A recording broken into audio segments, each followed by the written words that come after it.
Hey everyone, welcome back for another episode of Subnautica. Today I've got some cool stuff to show you that I've gotten done in off-screen time. And I found a nice location that when I found it on my way back from doing a harvesting run, I realized, you know what, that's the perfect place when I explore it to do video for it. So we're going to go check out a cool little place I found today. But first things, let's go and check out with my bioreactor. As you can see, I finally have it now where the whole bioreactor is full of Reginals. And they're sitting there just doing their thing, just kind of hanging out. As you can see, I have got a ton of Reginals in the containment. So I have no issues now as far as if I need to use them for food, for the bioreactor. I'm actually kind of thinking of taking some of them out and trying to put some other of the fish in there and see what happens with that. I also have done some reorganizing with some of my inventory space. I know it may not look like much, but I have actually got at least these labeled, and I've got my gold and stuff pretty much moved in. I've got a ton of stuff done. I also managed to find on one of those random wrecks on the way to the Grand Reef where we went last time in my previous game before my game crashed and my game save got corrupted and I lost several hours of work.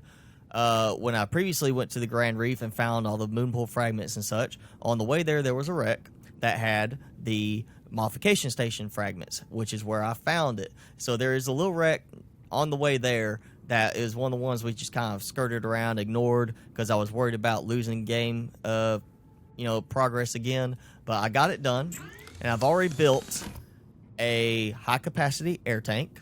As you can see, I've increased my air capacity to 105. And I built the swim charge fins instead of the ultra glide fins because I really don't think I'm going to need them that much since I use the sea glide and keep it pretty much equipped full time. So I really didn't think I would need that. And the swim charge fins work great because I'm actually able to charge my devices and not have to worry so much about needing so many spare batteries. What I haven't made yet is the Seamoth upgrades. The aluminum oxide crystal, which I think I have enough right now, but honestly, I would like to get some more, and we're actually going to do that today. And then I have enough for the plasteel ingots because I did go and get some more lithium. And I've also done some redecorating. I have made my prawn suit look a little nicer, and it is now called the hot pepper.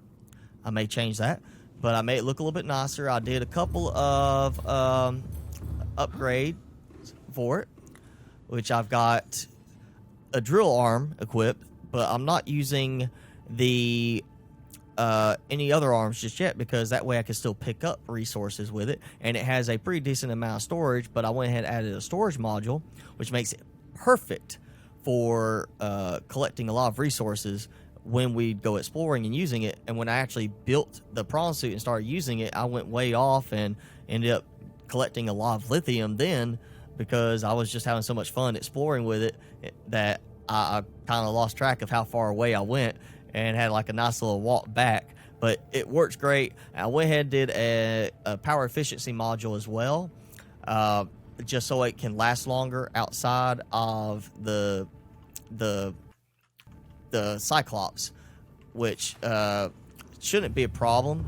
And then on the Little Pepper, my Seamoth, I actually added I've got the pressure compensator, which we're going to upgrade and deck it out after this. And I went ahead and put the solar charger, which is, let me just tell you, unbelievable how nice that is. My Seamoth pretty much is not running out of power at all. Now, I've also constructed and started using the still suit to conserve body moisture, allow me to reclaim water.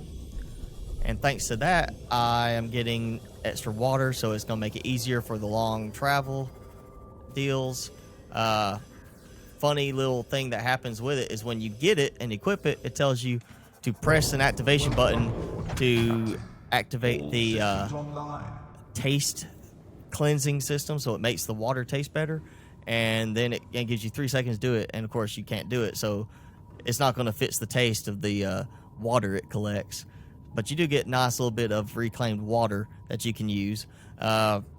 And actually, you can see it shows up separately. It actually decreases your food value a little bit, but that's okay. We're just going to use it and keep ourselves nice and hydrated. And as you can see, I also added, just for fun, an aquarium. I got some Reginals in there, but I'm not sure yet if the aquarium allows them to reproduce and multiply. Just have to wait and see. Maybe that's going to be implemented later. Maybe it's not going to be implemented at all. But I went ahead and put 6 of them in there just so it looks good. And so now what we're going to do is we're going to take off back towards the Grand Reef. And I'm going to show you a really cool little underwater base I found. One of the abandoned bases from the previous Degassi ship that crashed here years ago. And it's way underwater, and it's just a cool little cavern I found. So we're going to head there now. Okay, everyone. So we are right here, kind of where you start to go in between one area of the, kelp forest and another one as we're getting into the grassy plateaus. And what it is over that way, if you keep going, you find that big open pit that we found, the big circular pit that goes way down. But right here, as you come down, you can see there is an opening there. And it goes a good ways down. And there is quite a few things down here that caught my attention. But the biggest thing was... Where is it? Where is it? Things keep hitting me. Why do you keep hitting me? There we are. Good view of it. You got this nice little area here with all sorts of stuff in it. And we're going inside. Oh, okay, I've gotten poisoned, so need to watch that. And let's see what we got there. Water filtration.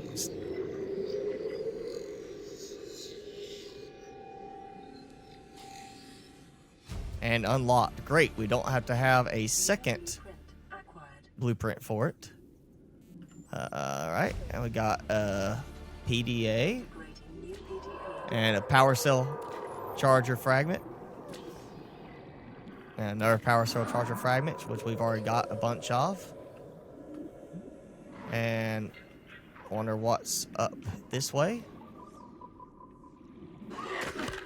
Oh! What the? That's new. How did he get me through there? I swim in here? No, I can't. So I was inside there, and he bit into me from inside. So he essentially glitched in to the base and tried to eat me. Modification station fragment, which I just found. Alright, so that's one fragment. Took 3, if I remember right. So maybe there's enough here for it. Maybe there's not. Oh, another PDA. And what else? Oh, another PDA. So that's 3 PDAs. Right there. I don't see anything else showing up for scans. And we've already been to the top. So it looks like that's all. And there's a PDA I can't pick up. Some magnetite.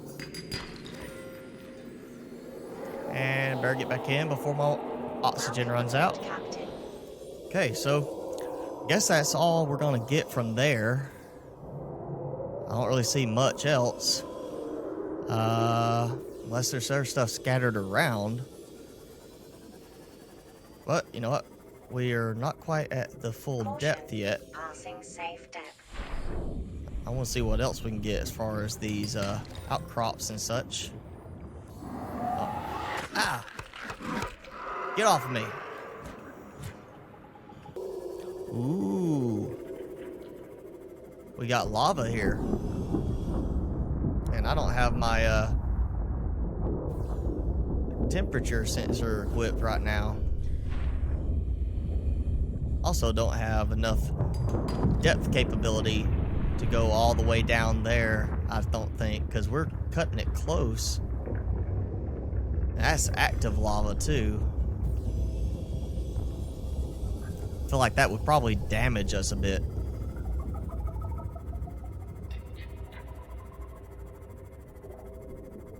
That would be a good place to, build some power supplies, a few reactors.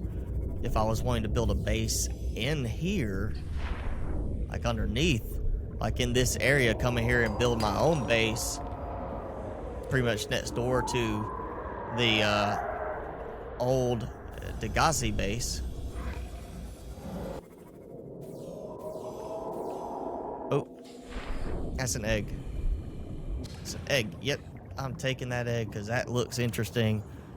Definitely going to have to try and raise that one. That's probably one of these things. All right, so that's wall. So, oh, here's an opening. Go back up. Ooh, now that's interesting. Wonder where this leads me to. Oh, that's neat. So I'm a good ways away from here.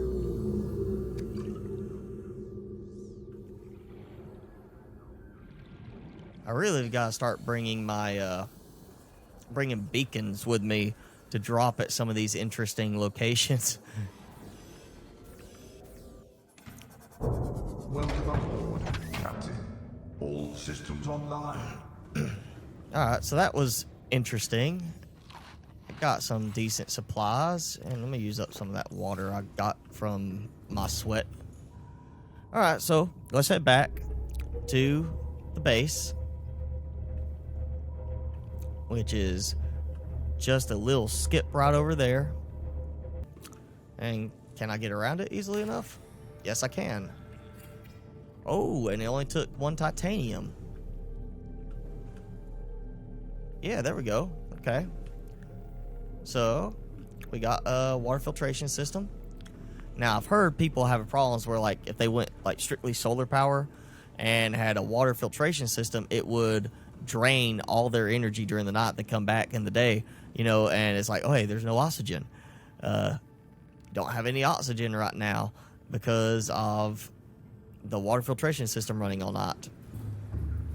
So hopefully, I've got a thermal reactor, I got a bioreactor, so hopefully that will help. Let's go ahead and get, I think it was 3 aluminum oxide crystals. And what else am I gonna need? I'm gonna need the compensator. I got 2 plasteel ingots and a computer chip. All right, let me get all these supplies together, and we'll get this upgraded. Okay, so here we go. Got everything ready for hopefully both of them. So let's get the first one done. And now the second one done. So we get to skip dealing with having to make the second one and then, or the second one, use it for a little while, then make the third one. We now have both of them. So we're going straight from the first one to the third one. And we now have the maximum depth option for the Seamoth. So let's see. Welcome aboard, Captain. 900 meters. We went from 300 with the original one, the Mark 1, to 900 meters depth with Mark 3. So now, if we were to go back to that same location, we would not get any depth warning, even going all the way down. What I want to do is I want to build the scanner room, because I've heard it's supposed to be able to help you detect resources, and I've got to try to figure out where I want to put that, because it's actually its own module. And so I also have to figure out where outside I want to connect it to the rest of the base.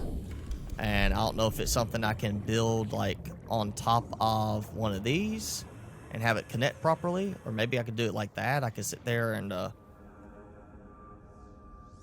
have it connect like, oh hey, I'm gonna put it here and have it connect to one of these, or maybe put it like here and have it connect through the middle of them.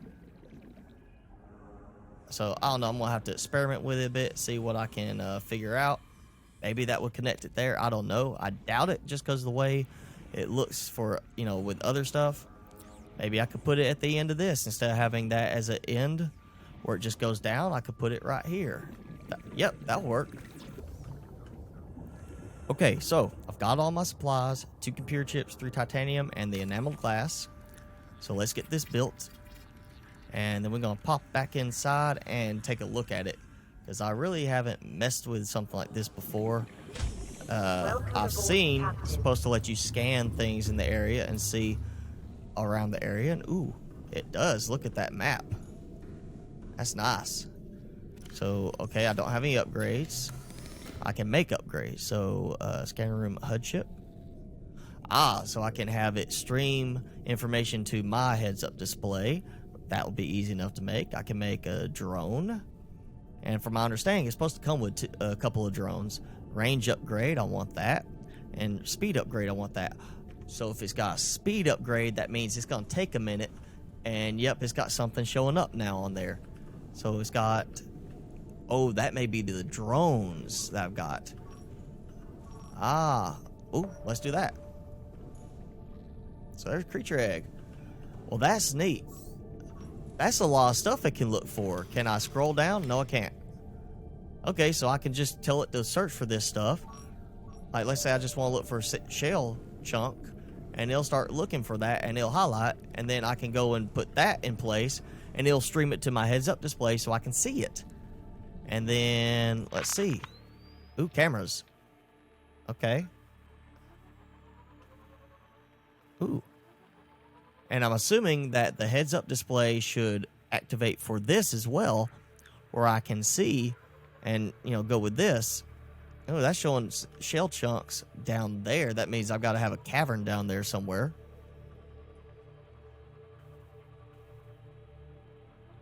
That's pretty cool. And it shows health and power. And obviously, when it goes back, it recharges. Now, I could just use this to go out and explore and see if my big buddy, the big nasty killer guy, is still roaming around the area trying to find me and kill me. All right, well, that's pretty interesting. I'm going to have some fun with this now. That's going to make it easier to find stuff in the area. I'm wondering what kind of power usage it requires, what kind of consumption it's going to have, because if it is not that bad, I might could get it where I set it up and have one of these like at mobile bases that have just a very basic like this and like a reactor and maybe like something else to help see where everything is in the area, and I can use it for scanning stuff in that area. And I wonder how it works if you have multiple ones, like what kind of range do you get? Like you come into range of this scanning room and it starts feeding your heads up display, but you go this one and then it suddenly switches to that one. I wonder how that works, or if it's just a case of whatever range it can detect in, it can feed to your heads-up display, that like with that. But that is really neat. I'm going to definitely have to work on getting some of these upgrades done. But I think that's it for today, actually. That's definitely it, because I've done plenty today.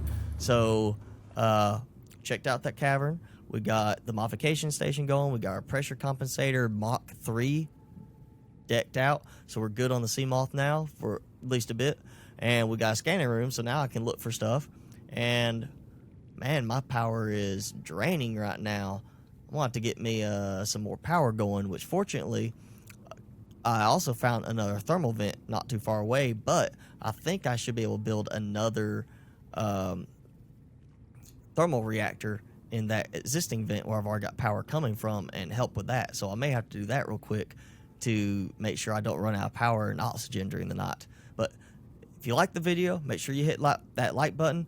Be sure to hit subscribe so you keep up with all my updates. Check out the rest of this playlist. Check out my other game playlist. I have several other games I'm playing right now. And as always, thanks for watching. I'll see you guys next time.